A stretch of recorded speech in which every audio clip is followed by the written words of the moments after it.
আলাইকুম রহমতুল্লাহ। সুপ্রিয় শিক্ষার্থীরা, আশা করছি তোমরা ভালো আছো। এখন আমি তোমাদেরকে দেখাবো তোমাদের গণিত বইয়ের 6.2 থেকে জ্যামিতি অংশের 6 নম্বর প্রশ্ন। 6 নম্বর প্রশ্নের সমাধান। অনুমান করে একটি সূক্ষ্মকোণী, একটি স্থূলকোণী ও একটি সমকোণী ত্রিভুজ আঁকো। এরপরে বলছে প্রতি ক্ষেত্রে বাহু তিনটির দৈর্ঘ্য মাপো এবং খাতায় লেখো। আর প্রতি ক্ষেত্রে 2 নম্বরে বলছে কোন তিনটি পরিমাপ করো এবং খাতায় লেখা দেখে কোন তিনটি পরিমাপের যোগফল সব ক্ষেত্রে একই বলে মনে হয় কিনা লেখো। তা আমরা আগে তিনটি ত্রিভুজ আঁকি, এরপর আমরা বাহু আর কোণের মাপটা দেখাবো। তোমরা আমার সঙ্গেই থাকো। আর যারা নতুন আছো, আশা করবো চ্যানেলটি সাবস্ক্রাইব করে দিবে। আমার চ্যানেলটি যদি ভালো লাগে একটা লাইক করে দিবে, অন্যান্য বন্ধুদেরকে দেখার জন্য শেয়ার করে দেবে। দেখো, প্রথমে বলছে আমি সূক্ষ্মকোণী ত্রিভুজ আগে আঁকবো, তারপরে স্থূলকোণী, তারপরে সমকোণী। তো আমরা চাঁদা দিয়েও আঁকতে পারি, স্কেল দিয়েও আঁকতে পারি। চাঁদা দিয়ে আঁকলে আমাদের কোনটা মাপটা সঠিক থাকবে, এই জন্য আমাদের একটু সুবিধা হবে।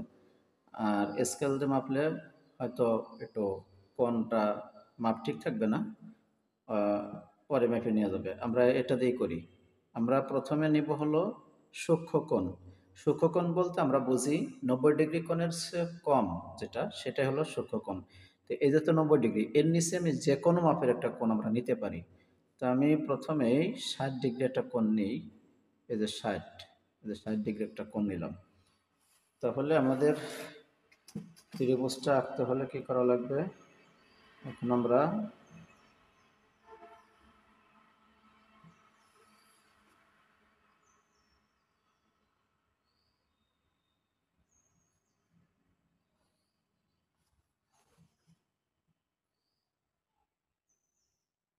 বিন্দু বিন্দু ধরে ধরে আমরা টান দিচ্ছি, যোগ দিলাম। এই যে যে ত্রিভুজটা হয়েছে, এটা সূক্ষ্মকোণী ত্রিভুজ। এটা হলো নিয়েছি 60 ডিগ্রি, এটা হলো 60 ডিগ্রি। তার মানে এই দুটা কত, এটা বড় বিষয় না। এই যে যে একটা 60 ডিগ্রি আছে, এটাই সূক্ষ্মকোণী ত্রিভুজ এ বি সি।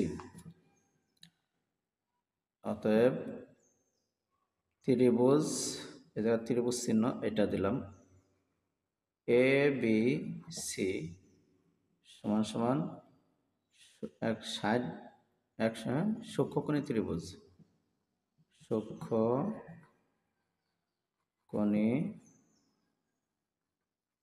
ত্রিভুজ হয়ে গেল, সূক্ষ্মকোণী ত্রিভুজ। এবার আমরা স্থূলকোণটা দেখি। দেখো, চিত্রে স্থূলকোণী ত্রিভুজ আমি আঁকছি এ বি সি, অর্থাৎ এই যে যে কোণটা 120 ডিগ্রি, এটা স্থূলকোণ। স্থূলকোণের সংজ্ঞা হলো যে ত্রিভুজের একটি কোণ স্থূলকোণ আর বাকি দুইটা সূক্ষ্মকোণ হবে, এটা হলো স্থূলকোণী ত্রিভুজ। তাহলে এই যে যে 120 ডিগ্রি, এই ত্রিভুজটাই হলো স্থূলকোণী ত্রিভুজ। এবার আমরা সমকোণী ত্রিভুজ আঁকবো। সমকোণী ত্রিভুজ আঁকতে হলে আমি বলছিলাম সমকোণ হলো 90 ডিগ্রি কোণ। এটা এলোমেলো নেওয়া যাবে না, এটা ওই ঠিক 90 ডিগ্রি মাপ মতোই নিতে হবে। এই যে এখানে আছে হলো, এই যে বিন্দু দিলাম, এই যে 0 ডিগ্রিতে বিন্দু দিলাম, আর এই যে 90 ডিগ্রিতে বিন্দু দিলাম। 90 ডিগ্রি বরাবর দেখো বিন্দুটা পড়ছে কিনা, পড়ছে।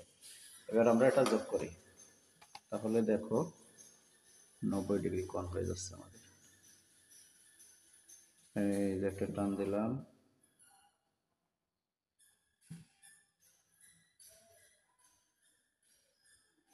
এই যে একটা টান দিচ্ছি,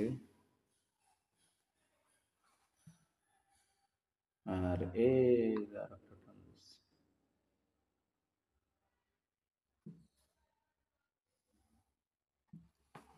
সমকোণী ত্রিভুজ হয়ে গেল। এই যে যে 90 ডিগ্রি, যে ত্রিভুজের একটি কোণ সমকোণ আর দুইটি কোণ সূক্ষ্মকোণ, সেটা হলো সমকোণী ত্রিভুজ এ বি সি। এটা আমাদের সমকোণী ত্রিভুজ হয়ে গেল। এখন আমরা শর্ত অনুযায়ী দেখো, প্রথম শর্তে কি বলছে। প্রথম শর্তে বলছে প্রতি ক্ষেত্রে বাহু তিনটির দৈর্ঘ্য মাপো এবং খাতায় লেখো। তাহলে আমরা তিনটি বাহুর দৈর্ঘ্য খাতায় লিখব। আমরা আগে সূক্ষ্মকোণীরটাই মেপে দেখি। দেখো এখানে আমরা লিখে প্রায় এ বি বাহু, এ বি সমান সমান কত, বিসি সমান সমান কত, আর এসি সমান সমান কত হয় সেটা আমরা দেখব। তাহলে এ বি আছে, এখানে আমরা মেপে দেখি।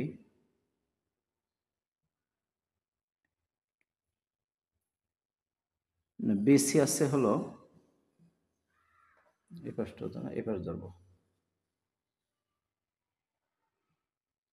বিসি আছে, এই যে দেখো 5, 5-এর পরে 1 2 3, 5-এর পরে 1 2 3 বাহু, 3টে দাগ আসছে, তার মানে হলো 5.3।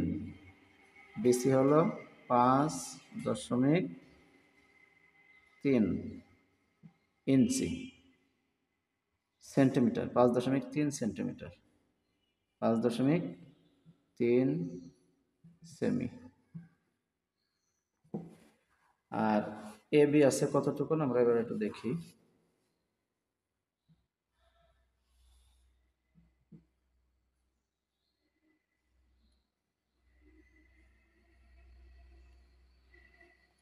এ বি আছে হলো,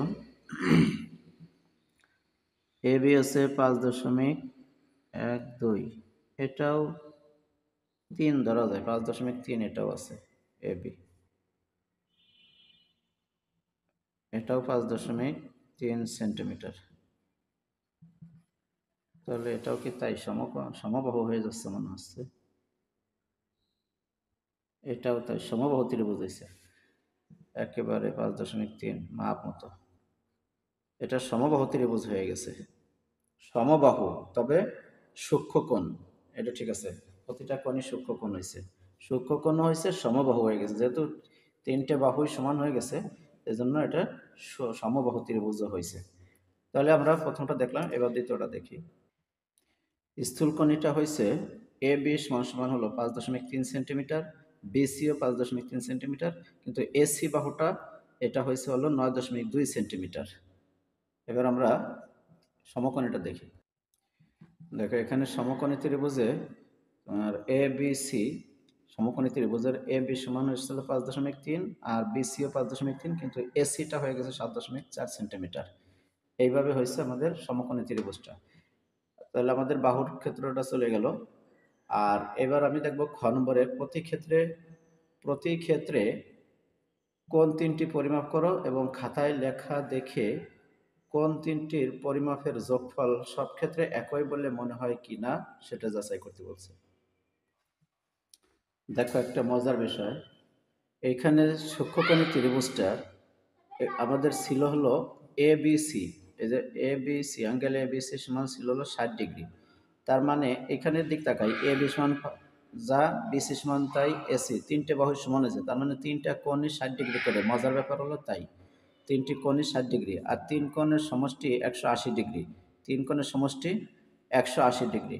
একটা কথা আমাদের জানতে হবে, সেটা হলো ত্রিভুজ যে ধরনের হোক না কেন, ছোট বড় কোণ যাই হোক, 3টি কোণ যোগ করলে আমাদের 180 ডিগ্রি হবে। তাহলে এটা সমকোণী ত্রিভুজ হয়েছে, 3টে কোণের পরিমাণ 180 ডিগ্রি হয়েছে। এবার আমরা বাকি দুটো একটু মাপ দিয়ে দেখি। দেখো এখানে আমাদের স্থূলকোণীতে আছে হলো অ্যাঙ্গেল এ বি সি 120 আগেই আছে, অ্যাঙ্গেল আমরা যা লিখি অ্যাঙ্গেল এ বি সি, এটা 120 ডিগ্রি আগেই আছে। তার মানে হলো এই দুইটা কোণে আছে আমাদের বাকি 60 ডিগ্রি। এটা আমরা এবার পরিমাপ করে দেখি। আমরা এই যে যে বিন্দুটা আছে, এই যে বিন্দুটা আছে, এই বিন্দুর সাথে আমরা এই বিন্দুটা ধরে আমরা এই জিরোর সাথে এটা মিলিয়ে দিই।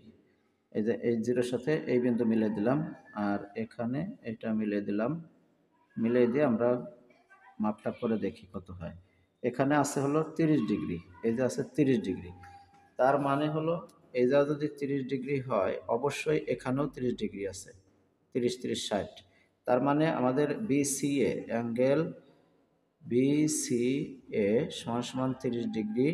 আবার সিএবি অটোমেটিক্যালি এটা 30 ডিগ্রি হবে, সিএবি সমান সমান হবে হলো 30 ডিগ্রি। এই সব কটা যোগ করলে হবে, দেখো 3 আর 3 6 আর 2 8, 180 ডিগ্রি, 180 ডিগ্রি অ্যাঙ্গেল 180 ডিগ্রি, 3টা যোগ